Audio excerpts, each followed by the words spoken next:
ka si Dung ling ai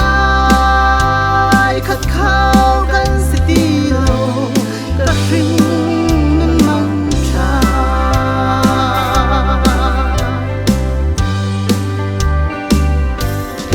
lay dip ser mi ka ring nun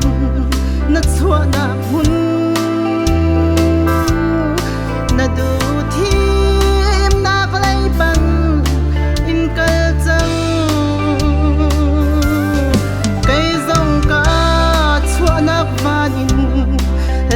pan in du kai thi mi tharau shua in ka kal chang mo ga shing nang su e tang lei chuak mi na si kai chung lei chuak mi ga si du ning a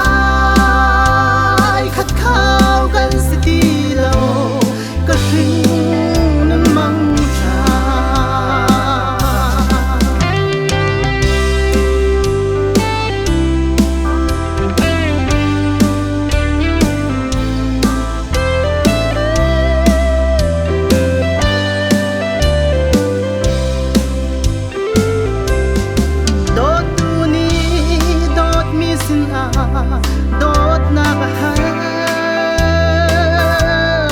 cả thầm khâu lại lâu chu đốt nạc chu